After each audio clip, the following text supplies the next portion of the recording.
What if needing someone didn't make you weak, but human? So many of us have been told to love yourself first, as if wanting connection means you're broken. But what if that advice is actually keeping us lonely? Well, in today's episode, I'm joined by relationship coach Kevin Nahai to talk about why craving love isn't something to fix, it's something to understand. If you've ever felt ashamed for wanting partnership, Kevin's insights on healthy dependence might change the way you see yourself and love forever. And guess what? The episode starts now. Everyone, and welcome back to 52, the podcast where we give you the tips, tools, and mindset to make dating and relationships work for you. I'm Kelly, a former technology attorney here in New York, and the host of 52. And today's episode is one I've been looking forward to. We're diving deep into why so many of us feel blocked when it comes to love. You're putting in the effort, you're swiping, you're dating, you're reflecting, and yet results just aren't aligning with your intentions. Sound familiar? You're not alone. Sometimes the biggest thing standing between us and real love is us. But how do you actually identify these patterns and shift them without slipping into shame, frustration, or confusion? Oh, well, to help us unpack all of this, I'm joined by the incredible Kevin Nahai. Kevin is a renowned dating and relationship coach with a background in sociology and communication. And he's helped hundreds of people around the world understand what's keeping them stuck in toxic cycles and how to break free. His approach blends deep self awareness with practical tools for communication, emotional regulation, and growth. Kevin believes that relationships are not supposed to be transactional or avoidant, that healthy dependence is natural and change is essential. He's all about showing up as your real self while still evolving into the best version of you. And his insights today are going to resonate with so many of us. So, on that note, please join me in welcoming Kevin Nahai. Kevin, we're so excited to have you on the show today. Welcome to 52. How are you? I'm doing fantastic. Kelly, thank you so much. Thank you for the warm introduction. Of course, it's our pleasure. Where are you joining us from? I am at my office in Beverly Hills. I'm based in LA. I know you're in New York, so next time I'm there, I'll have to make a visit. But yeah, I have a Both private coasts. practice in Beverly Hills, and I'm just at my office right now. Awesome. To our listeners, if you've ever thought, is it me? This episode is for you. So grab your coffee or tea, settle in, and let's go. Kevin, are you ready to get started? I'm very ready. Been looking forward to this conversation. So let's go. Let's get started. So we have a guy from San Francisco who says he's been told by both his therapist and his friends that he needs to love himself first before being in a relationship. But he's confused. He does like himself and still feels a strong desire to be in a relationship. Now he's questioning if that desire means he's too dependent or just not ready. He feels ashamed for even wanting connection and companionship and says, I wish I could just stop wanting love. So, Kevin, I guess the first question on this situation is, what's the difference between healthy dependence and emotional neediness in a relationship? That's an excellent scenario that you described. It's very, very common, and it's an excellent question. So much of my social media content, the work that I do with my clients, the content of my first book that I'm working on is focused on demystifying this extremely prevalent myth that emotional dependency on another person is a bad thing, or that it's a handicap, or that you need to be fully healed and love yourself before you can get into a relationship. I think that this is a popular narrative that has been pushed by society, by self-help gurus. We see it all over Instagram. We see it, hear it in books and podcasts. And there is some truth to it, and it's a little bit nuanced, but really the idea that you need to be okay 100% on your own before you can be in a relationship flies in the face of everything we know to be true about attachment theory and everything we know to be true about evolutionary psychology and evolutionary science. So, to break this down and answer your question, I think you said, what's the difference between being emotionally needy and a healthy level of dependency? So, here's where we get a little bit nuanced. What I tell people is that you don't have to have a decked out 747 private jet. Your airplane just needs to be safe enough to fly. You would not bring somebody that you care about onto an airplane that you knew had faulty engineering or a broken engine or a broken wing, because you know that at some point that plane is going to go down. What that translates to is that if you're in a season of your life where you're going through a terrible breakup or a divorce, you're struggling with substance abuse, you're struggling with mental health disorders, you are struggling with major executive dysfunction, you don't have your finances together, your family is in shambles, right? If emotionally you are unstable and you are unable to function on a day-to-day basis because of whatever stressors and whatever dysfunction is occurring in your life, then yes, it is not the time for you to be in a relationship. Not because you need to love yourself first, but because you need to get everything stable enough in order to invite another person onto your airplane. Just like you wouldn't step onto an airplane that you saw had a broken wing, right? I mean, a lot of people shack up with each other when they see that the other person is not very stable. And that's a whole other conversation, right? But as long as you are 60 or 70% functional, you have a stable job, you have stable mental health, you like yourself, as you said, you have some self confidence, you have fairly high self esteem, right? Then depending on another person is not an option. It's not something that you can choose to do or choose not to do based on how you feel. It is a physiological, emotional, spiritual necessity because human beings were born and bred to attach. Now, where you see emotional neediness and where you see people getting into dysfunctional situations is when you have two people who are emotionally unstable seeking each other out. And that's where the whole idea of loving yourself first came from. People saw individuals who are not in good places in their lives getting together and then creating dysfunctional relationships that then result in all sorts of problems. And they said, oh, that's not good. So instead, let's swing the pendulum in the other direction and let's make sure that every person is okay on their own in order to be in a relationship.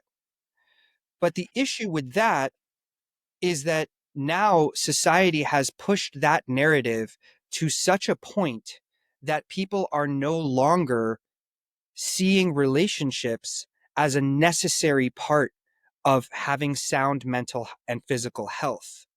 People are now seeing relationships as optional, as secondary or tertiary, and that themselves and their own lives and their own finances and stuff like that should be priority number one.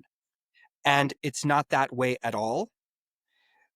It's kind of like how the original feminists wanted women to have equal rights. But now feminism, third wave feminism, or whatever you want to call it, has swung the pendulum really far in the other direction. And it's gone, into we don't need men or man hating territory, right? That wasn't the original intention. No, absolutely not. It's the same thing with dating right now. It's like learn who you are, learn to love yourself, you'll become a better partner, all of that. That's gone to another extreme of you cannot get into a relationship until you're independent. And self-sufficient and all of that and on your own. And it's gone to that other extreme, just like you're saying. Exactly. So just to set it straight, is it true that you have to fully love yourself first before you can be loved by someone else or love someone else? No, it is not true, because that is such an ephemeral thing. You're going to go through seasons in your life where you're more confident, seasons where you quote unquote love yourself more, seasons where you love yourself less, right? And what are you supposed to do? If you gain 20 pounds and you don't feel confident anymore, do you then break up with your significant other because you think, "Oh, I'm not confident right now, so they can't love me and I can't love them." The whole idea is you keep moving the goalpost of like, okay, now I'm going to be ready. Now, after I've done X number of years of therapy, now I'll be ready, right? When I get into shape, when I make more money. When it comes to this, a lot of guys, they're using the excuse or whatever it may be that they don't want to get into a long-term relationship until their careers are well established, that they're financially secure. What message do you have for those guys, or even women also who are very career oriented and want to feel more established? We see this more with men, but it could also be for women. What would you say to them? This is a very common complaint that I hear from women. Guys often say, I don't want to be in a relationship until I am financially stable, until I know I can buy a Yes. house, I know I can provide for a family, right? And we hear that, oh, women want money and they want stability. I think it's all part of the same myth, which is you need to be at X point before you can enter a relationship, right? Really, what that is it's just an excuse for kicking the relationship can down the road. You might be afraid of love. You might be afraid of intimacy. You might not want to look at your triggers. You might not want to have the humility or the communication or the lifestyle change that's required to be in a relationship. So you think, I need to love myself, I need to have my career, I need to be in X type of shape, whatever the situation might be, before I can be in a relationship. And the only thing that's necessary is you need to be somewhat stable. You need to have fairly sound mental health. You need to have self-respect and fairly high self-esteem. But this idea that you should have X amount in your bank account, or you should be able to buy a house, or you should fully love yourself, it's just not true. Yeah. Yeah, I agree with that completely. And I think even when we look at like the older generation before dating apps or any of that, everyone got married before they were well established in their career, married for years and years with kids and everything. Not 100%. easy, but they did it. It 100%. takes And work. Yeah. as a matter of fact, couples that started out together before they had anything have a significantly lower divorce rate Hmm. than couples who met later on, like in their 30s, when both people were more quote unquote well established, right? Because the older you get and the more established you become, the more set in your ways you become, and the more picky you become. Right. You become less open to compromise and whatnot. So when it comes to now these guys or even these girls who are using career as an excuse not to get into a long-term relationships, just generally speaking, wanting a partner has become like a stigma now with this like independence movement. And like, everyone's very career oriented, and that's amazing. That's beautiful. But one thing shouldn't cancel out the other. But why is wanting a partner stigmatized as a weakness? You took the words out of my mouth. I was going to say, because I think that people view it as weakness. People view independence and self sufficiency as a virtue, and they have been indoctrinated with this message that being dependent on another person means that you're weak. It means that you're susceptible to being taken advantage of. It means that someone's going to try to control you. It means that someone's going to tell you what to do. It means that someone's going to waste your time, right? So you should be in charge. But there are so many problems with that message. And again, it's conflating a principle with a person. And what I mean is, if you take an unhealthy person a controlling person, a time waster, somebody who is arrogant, somebody who's selfish, somebody who does not have your best intentions in mind, and you date that person and they take advantage of you and then they waste your time, you're going to walk away from that and you're going to say, I shouldn't have been giving. That's a concept. I shouldn't have been selfless. That's a concept. I shouldn't have invested, which is a concept. I shouldn't depend on another person. That's a concept. There is nothing wrong with depending on another person, being selfless, or investing your time. Those things are all necessities if you want to have a relationship. It's not that you gave too much, it's that you gave to the wrong person. 100%. Yes, exactly. So those are two completely different things. And what happens when you ask a person to describe how they think about relationships or how they think about what they want in their future, most of the time you'll notice, if you pay attention to what they say, that they're not thinking, they are remembering. Most of the time, their description of what they want or what they think is possible or what they think is realistic, most of the time they are remembering negative experiences that they had rather than thinking about what's possible and thinking about the type of person they would like to be with and the type of person that they would like to be. Right. 100%. 100%. So, how does someone, like, for example, for our listener here, how does someone know when they're actually craving connection in a healthy way instead of just trying to fill a void? The answer is that you look at your behaviors. There is such a thing called pro-social behaviors versus antisocial behaviors. And antisocial in this case doesn't mean that you're sitting in your apartment alone or you don't want to socialize. Antisocial means something that is not productive for you and is not productive for society.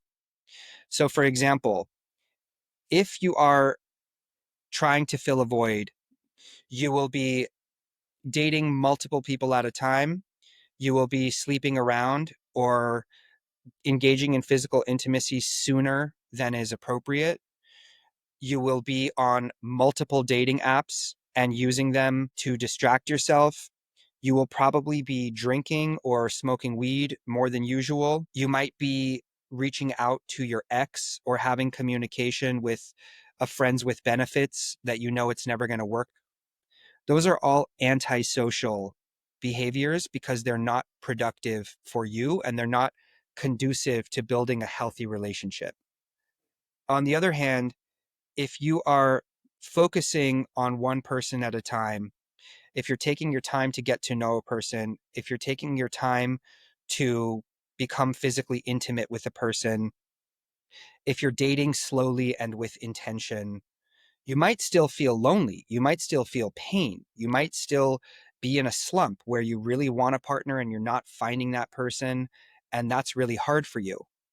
But if you're craving connection and intimacy in a healthy way, your behaviors will reflect that what you're craving in a healthy way. If you're trying to fill a void, then your behaviors will reflect that you are trying to fill a void in an unhealthy way.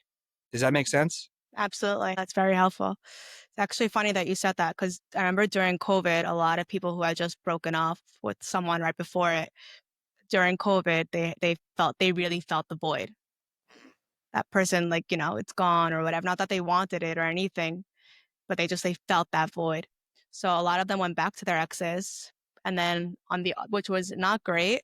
That was not a great thing because then they realized at the end of the day they were filling a void. And the other bunch actually turned to coaches Wow. to really to help them grow. So there was a lot of growth also during COVID as well when it Yeah. comes to that void and making sure not to date just to fill that void. Yeah. And I just want to clarify something, which is if you want to be in a long-term relationship, everybody feels a void. Even if you say you don't want to be in a long-term relationship, everybody feels a void, right?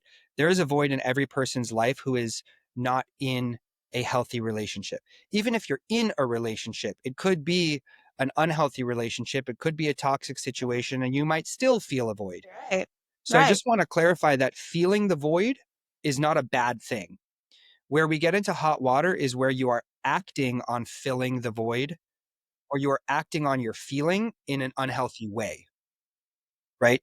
So it's not a bad thing to feel lonely.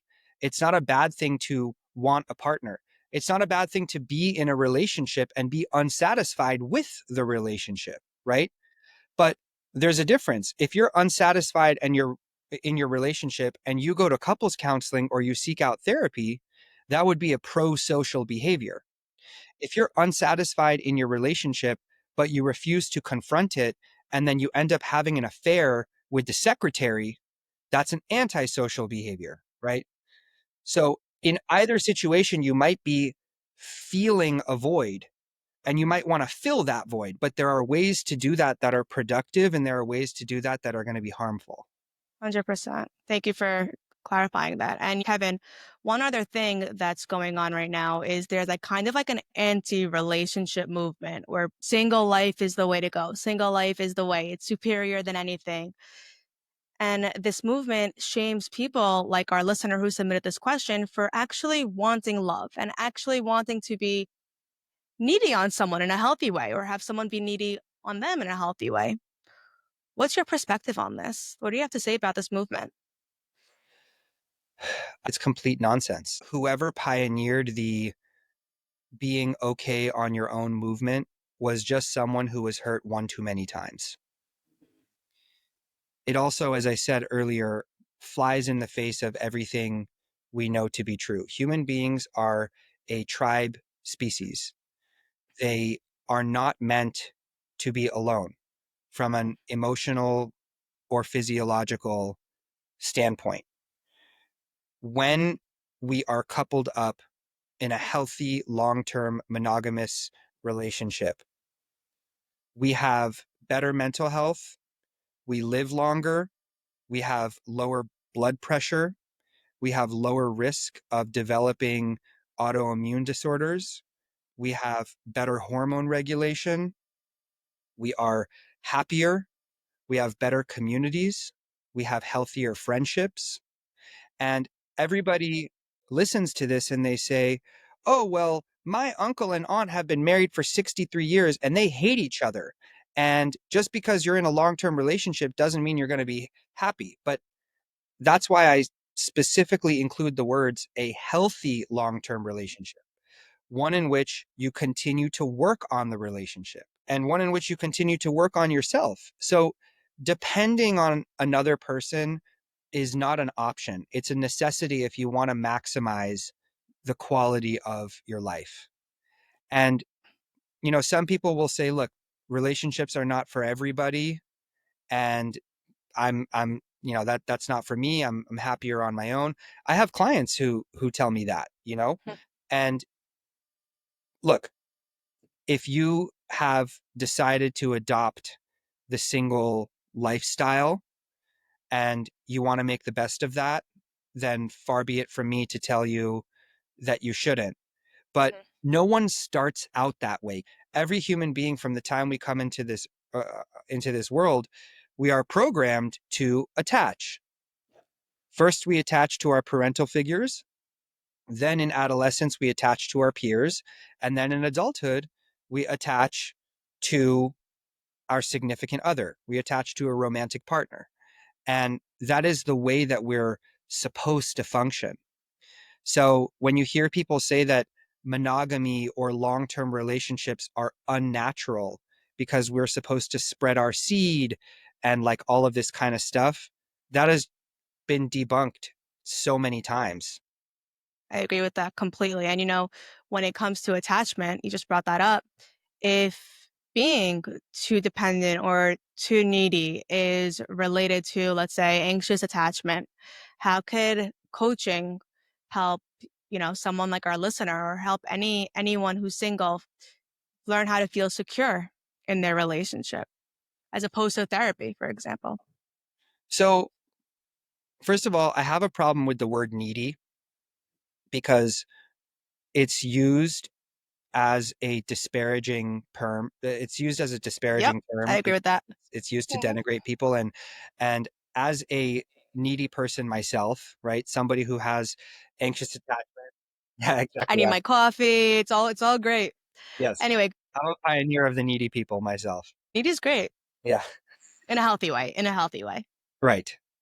So I don't like this term because I find that with most people, they're not needy. They just have needs.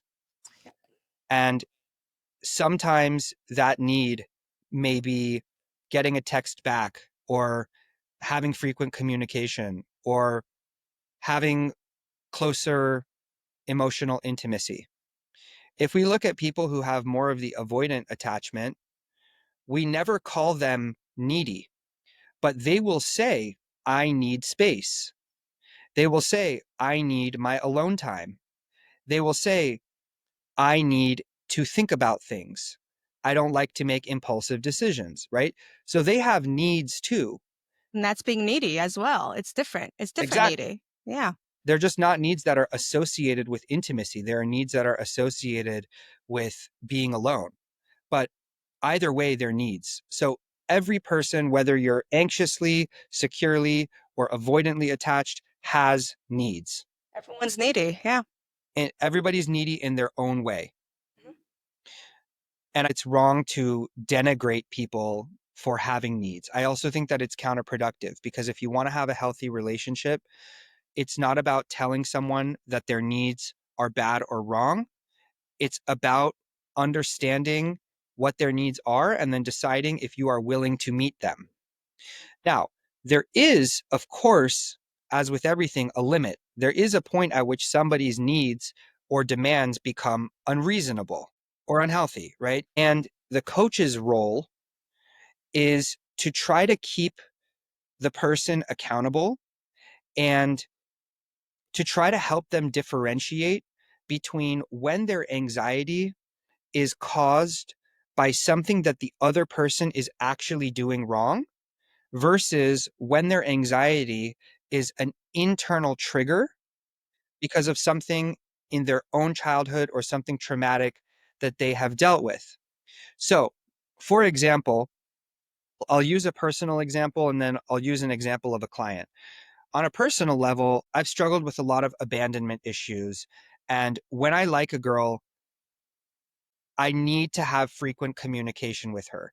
If I'm not hearing back from her, if I read that her texts are cold or dry or infrequent, it makes me anxious.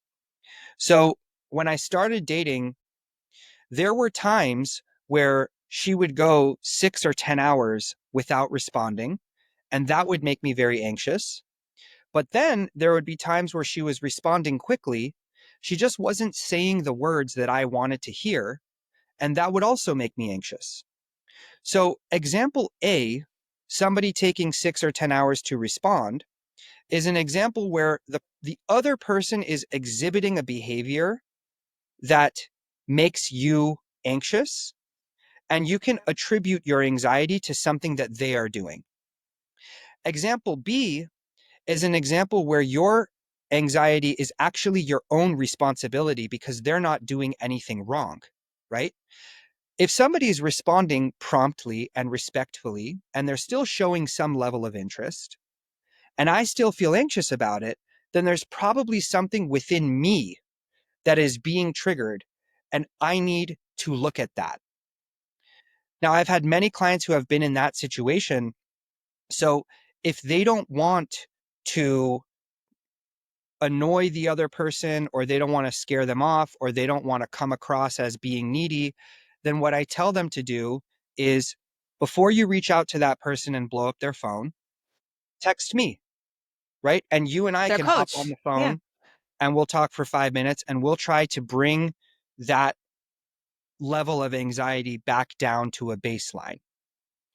However, the most important and valuable thing that I can impart if you're in this type of situation is not to text your therapist or your coach. That's something you do as a secondary step. The most valuable thing I can impart to you is this is an opportunity for you in a calm way to go to the person you're dating and say, hey, listen, when I don't hear back from you for a long time, it kind of spikes my anxiety. It's just a thing I've had. It's not necessarily about you. I felt this way with previous people. Would you be willing to be conscious of this so that I don't feel anxious? And this is such an important thing for two reasons. First of all, you're learning how to communicate your needs rather than stuff them down.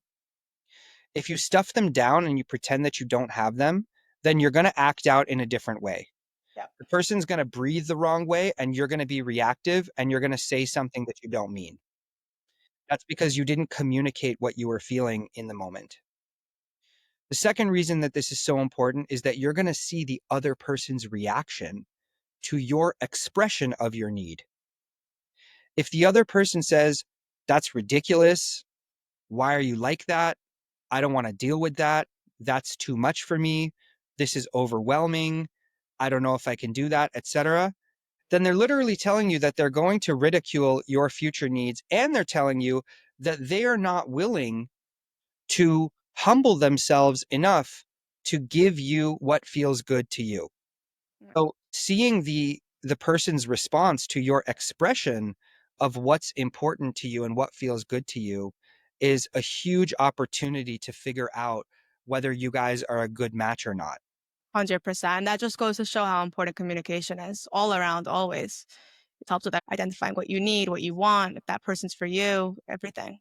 It's not only about communicating what you need, it's also about seeing how the other person responds to hearing your needs. A lot of people, when they hear your need, they freak out. If you tell them, "I need space," if you tell them, "I need more communication," if you tell them, "I need you to be close to my family," if you tell them, "I need for us not to be close to my family," whatever it is that you are expressing is something that's genuinely important to you in order for you to feel that you're in a secure relationship.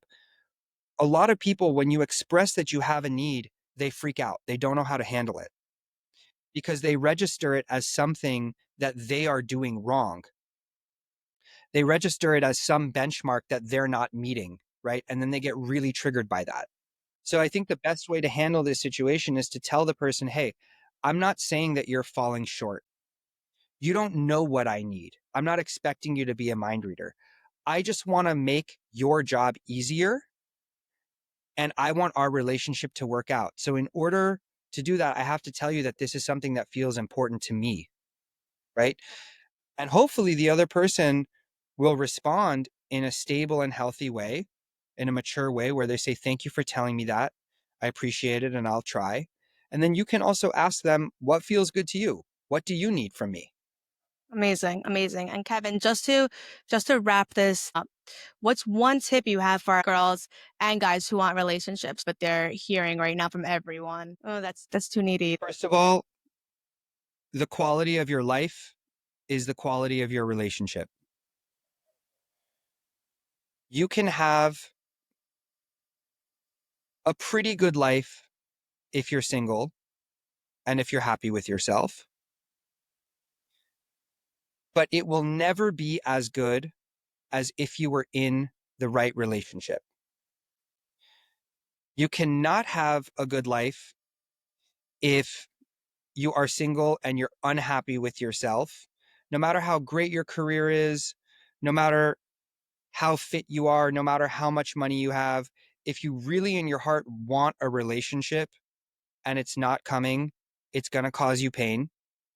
And you also can't have a good life if you're in a bad relationship and if you feel stuck in it and if it's not what you want. So true. So, really, at the end of the day, the quality of our lives is measured by the quality of the relationship, the romantic relationship that we are in. Also, our friendships, our family, stuff like that. But nothing takes the cake, nothing takes higher priority than our romantic relationship. And for the guy who submitted the question, behind every super successful, fulfilled man is an amazing, supportive partner. We just can't do it on our own. You'll never reach the level of success and fulfillment and health and wealth and whatever you define as being your life's trajectory on your own the way you could if you had that amazing supportive partner behind you. So true. Great tips. Thanks for sharing that. And that's a wrap on today's episode of 52. A huge thank you to Kevin Nahai for sharing his insights and compassion and helping us understand that needing love doesn't make us weak, it makes us human. Kevin, where can our listeners connect with you and learn more about your work? Kelly, thank you for the amazing conversation. My Instagram is my name, Kevin Nahai, same on TikTok, and my website is kevinnahai.com. Amazing. And for those of you listening, whether you're single, healing, or just trying to show up better in your relationship, remember, you're not broken and you're not alone. It's okay to want connection. It's okay to change. And it's more than okay to ask for what you need. We'll be back next week with more tips to help you date with intention and create the relationship you've always wanted. Until then, take care of your heart. And as always, happy dating. The content in this podcast is for entertainment and is not mental health, medical, or personal relationship counseling. It is not a substitute for professional expertise and judgment from a licensed healthcare or mental health professional. You should seek the advice of a qualified professional when seeking mental health or medical advice to obtain a diagnosis or any treatment regarding your mental health or well-being. The content in this podcast may not be applicable to you and your specific situation. Topics discussed in this podcast may include information that may be considered sensitive or emotionally charged to some people, and therefore listener discretion is advised. References to third-party resources are for informational purposes only, and 52 Inc. takes no responsibility for the content of those resources. This podcast is copyrighted 2025 by 52 Inc., all rights reserved.